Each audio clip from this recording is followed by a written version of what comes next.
We'll get started in 1 minute. Facebook Live is supposed to start at 5:30.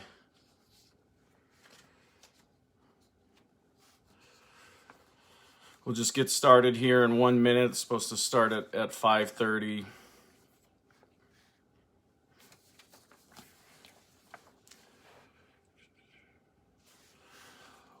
Well, thank you guys for tuning in. I had gotten an update yesterday about an issue, but I want to preface what we're going to talk about with I got to be a little more careful on how we discuss issues on here, and the reason is because people don't realize how on top of their game Facebook is. While this video is going, there's automatically subtitles being generated. Now, I understand that you don't see it, but those subtitles get generated. There's actually a transcript of this video. And so you can't just talk about whatever you want to talk about, because they get a transcript of this video and then they'll throttle the reach of it based on whether or not I'm saying terms I'm not allowed to say. And you guys know what's going on. This is a well-known issue. I've actually requested to join that class action lawsuit that Donald Trump filed, so that because I have some real instances that I could prove that I'm being shadow banned by Facebook. A great example of that is if I share on my personal Facebook profile a post from my Ed Humphreys for Governor Facebook page. Remember, I got about 1,000 friends on my personal profile, but only a few people will even see it. It won't pop up on their feed because they know that when it gets shared into the Twilight Zone, then they can throttle what you're talking about. So you're going to notice I'm going to avoid some certain terms because I think it only will get me in trouble. It'll hurt more than help. But what I wanted to talk about, and some of you may have heard some of this developing last year in the case of humanitarian settings, but the CDC has been talking about camps for people affected with the virus. And I wanted to present some of the information to you. And if you guys email me, if you go to edforidaho.com and you shoot an email to our info@edforidaho.com email address, we'll send you these documents so that you can see. But it's all right on the CDC website. And I just wanted to show you how far it's going and how crazy things are getting. This first one talks about, they call them CICs, Community Isolation Centers.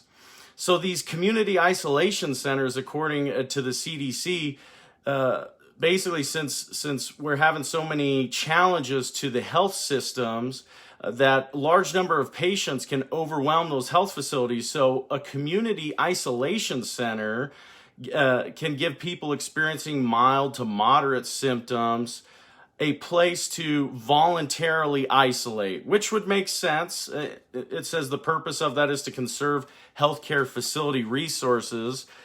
And that's all wonderful, right? They're talking about voluntarily isolating. I'll have you know, though, when you follow that link, because it even is a hyperlink voluntarily, that link goes to an article that has nothing to do with you voluntarily or not checking into this community isolation center. But the reality, if you continue to go on, it talks about what they want to do. So essentially, they want to have these community camps where if you get COVID, you check into this camp. And in there, you'll get all the resources you need for the treatments you need, and all is wonderful, right? But here's the thing. We're starting as a society to get used to these ideas that we have a right to be free from tragedy. We believe that. If you really think it through, more and more often, every time something tragic happens, we want to pass some new law. We want to include it in the budget to address it, to make sure that that tragedy can never occur again. And we're seeing this happen right now with all the insanity that's going on here in America. The community isolation centers don't appear to actually be voluntary, though. This is right from this document. It talks about the intake, referral, and discharge considerations. It says facilities should develop criteria for determining when patients may be released from the community isolation center, which should follow local Ministry of Health guidance. And I just find that language interesting, the Ministry of Health. It sounds foreboding, really, to what's coming. So really what it is, you get COVID, you check into this community isolation center, and then they get to keep you until the government determines that you can be released from it. This is also interesting because they address the piece of children. If children get it, but the adults don't, it says, depending on the setting, age of child, parent comfort level, and staffing capacity at the community isolation center, minor children may be left without a parent in the care of facility staff. So this is from the CDC. So this is a federal government program where they're saying that their staff in there, their providers can care for your minor children. But it gets a little crazier than that, because this isn't the first time the CDC has undertaken a study like this. The reality is they were talking about this, and this other document was just updated yesterday. So this is nothing that's out of date by any means. But what it talks about is implementing a shielding approach. And I want you to pay real close attention to the language that's used, because when this all started, at first it was that you were going to quarantine. Well, they're now changing the vocabulary and the words that are used to describe their approach, and they're calling it a shielding approach, which naturally sounds really proactive, sounds like something we all want to be shielded from a threat, right? So what you need to know about the shielding approach that they've been studying at the CDC, the shielding approach is effectively a camp for you to go to. Just like these community isolation centers the shielding approach aims to reduce the number of severe cases by limiting contact between individuals. High-risk individuals, so those individuals that, because of their health or for some other reason that they will, I'm sure, define as they go, would be temporarily relocated to safe or green zones established at the household, neighborhood, camp, sector, or community level, depending on the context and the setting. And it says right here, they would have minimal contact with family members and other low-risk residents. The shielding approach suggests physically separating high-risk individuals from the general population to prioritize the use of limited available resources, and to, listen to this, avoid implementing long-term containment measures amongst the general population. So what they're saying here is that if you don't play ball, there's going to be a long-term containment measure is what they're looking into now. But what you need to understand is the moment that we accept that the government should be able to relocate us, relocate our families, and make every decision about where we travel, what we're allowed to eat, what we're allowed to watch, you have to understand that that is a recreation of 1984. And I'm referring, of course, to the George Orwell novel. The fact that our society is getting so comfortable with these insane ideas should deeply worry you, because we have trained up through our education system generations of conformists now. Young people who have had the idea inculcated into their mind, into their being, that the government is a friend to everyone and has only the best of intentions, and everything the government does is praiseworthy and socially acceptable. The interesting thing I'll tell you, because I spent a lot of time on the CDC website, nowhere in these studies do they ever explore the idea of what they're talking about as legal. That's not a question that gets asked. And there's a number of considerations, logistical considerations, staffing, medical, so on and so forth. No legal considerations whatsoever. They used to at least give a nod to the law, and pretend like they have to operate within it. But those considerations are out the window now. They can just do whatever study they want, throw around any claims they want. But listen how they define how they're going to cordon people off if they so desire. A designated, so the neighborhood level is a designated group of shelters, maximum 5 to 10 households, within a small camp or area where high-risk members are grouped together. Now, you're going to love this because my family who lived under communism dealt with the same thing. Listen to this next sentence. This is what they do in communist countries. Neighbors swap households to accommodate high-risk individuals. You heard that correctly. Neighbors swap households. This is exactly what the socialists, the communists do. They take away any notion that you should have private property rights. Private property meaning that you own your own property and you can do with it as you wish, as long as you're honoring other people's rights.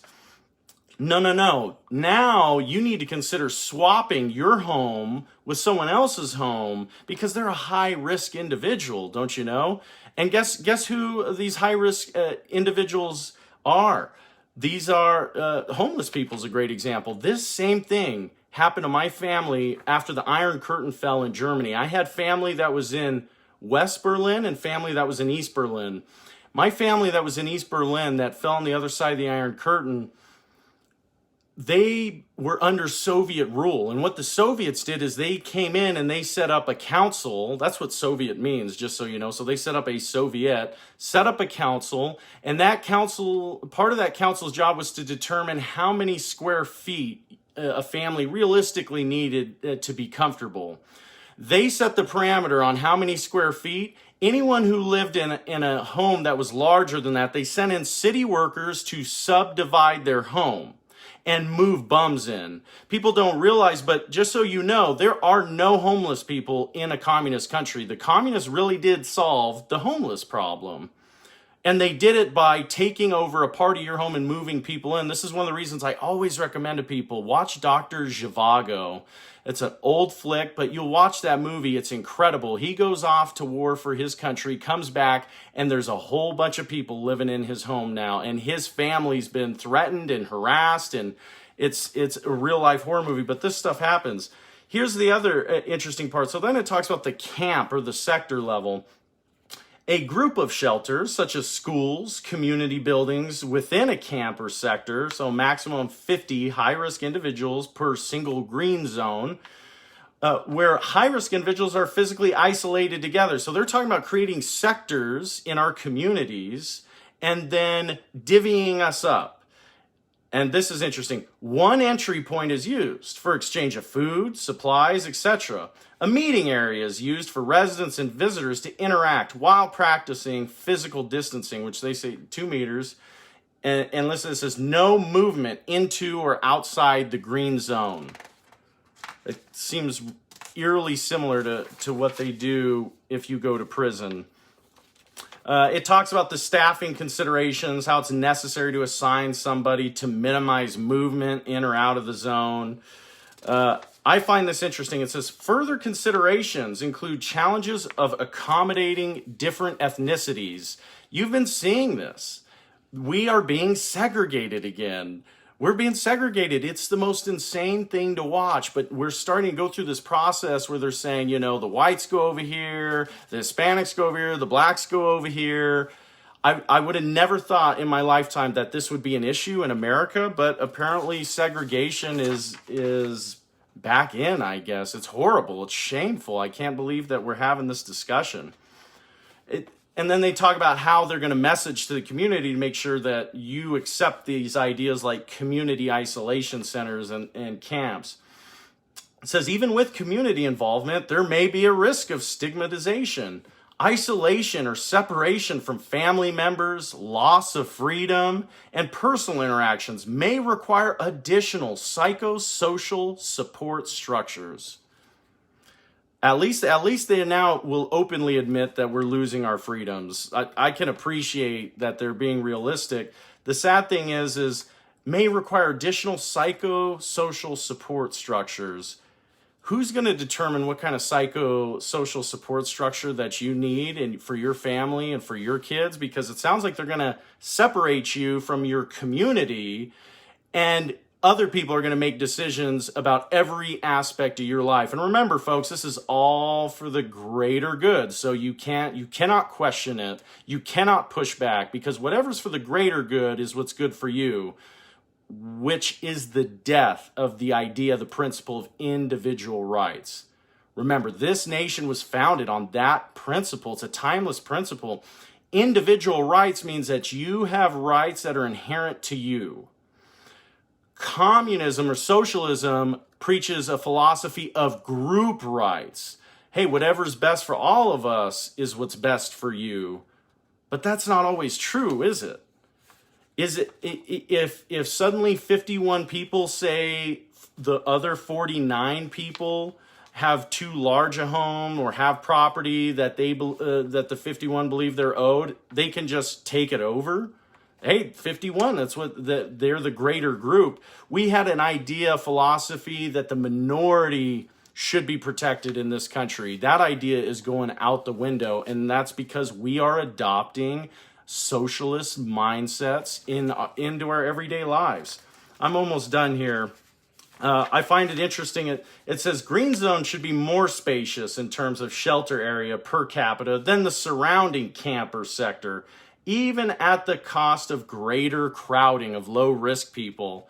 So, after you've swapped your house with whoever else, the reality is you don't need as much space as they need, because they got a distance physically. They have more needs than you do. So you'll be going into a little tighter setting, and the tighter the setting, the greater the level of control. It goes on to talk about protection. This is interesting because at least they give a nod to it. They said, separating families and disrupting and deconstructing multi-generational households may have long-term negative consequences. I just thought that was just a cute little bit of boilerplate that you should know. So they're aware that might have some long-term negative consequences, but it's all worth it so that we can be free from any potential tragedy in our lives. Here's the last one I'm going to give you. They go on to talk about social, cultural, and religious practices. And here you have it. Community celebrations, so religious holidays, funerals, other rites of passage are cornerstone. So what we need is strong community engagement, and risk communication is needed to better understand the issues and concerns of restricting individuals from participating in communal practices because they're being shielded. So just remember, because you're being shielded, you should just shut up and go along with the program. And if you don't, they just need to communicate to you better, because you just don't understand the risks. You don't understand what's happening around you. You might have heard you're anti-science. Folks, we have reached a point in our country where you must open your eyes. You must see beyond the shadow of a doubt. We are watching the very death of America. And we are the ones bringing it upon ourselves. That's what kills me. Every time we pay our taxes, that money gets funneled to political operatives at agencies like the CDC. And it's very true in our state government as well. I talk on these issues often. Those organizations will then turn around and seek to take everything away from you. Every communist country has done this. I encourage you, please, read, educate yourself on the Soviet Union, on communist China.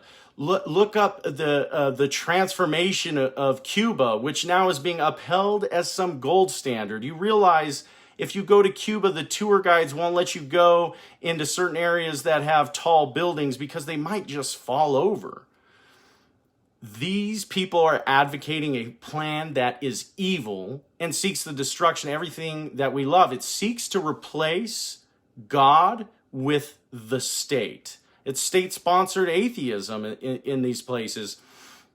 That is something that I hope you're ready to put up a heck of a fight for.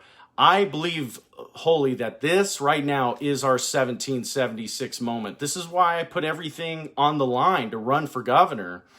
If you're not ready to jump in now and to get loud and proud and defend your freedoms and the American dream, you're going to see it snatched away from you. So I hope that you take this seriously. I know a lot of people will get after me as beating some drum, like this is all some imaginary stuff. I'll tell you one thing, they'll say, well, that's all for humanitarian settings. And they might have gotten away with that a year ago when some of this stuff was first coming out. But the reality is they're talking about community isolation centers and turning our public schools into institutions we can all be trapped in for our own safety, of course. This is an election you cannot sit out, but it's not enough to vote anymore. That chance was maybe 20 years ago. It was enough to vote and get a change of direction. Now requires so much more. When conservatives and patriots cannot get their message out anymore, when we're being shadow banned, silenced, and censored, you have to realize that a grassroots movement is what's required to fix this situation. That's what I'm asking you to do. Please go to edforidaho.com. I'm asking you to sign up to be a volunteer. Join us in this fight. Don't find yourself sitting on the sidelines screaming at the TV anymore. So I want to thank you for taking some time out of your evening to have this discussion with me. Share this video with your friends because they will not see it if you don't share it. That's how it works now. That's okay. We're still going to tell the truth anyway, even though it's uncomfortable for the leftists that want to take all our freedoms away and change the entire structure of this nation. So thank you guys. Please, edforidaho.com. Join us on the campaign trail. We need your help. The fight starts in Idaho. Idaho can be the spark that lights the fire, that shows the rest of our country the way forward, the path back to sanity. Thank you guys. Enjoy your evening.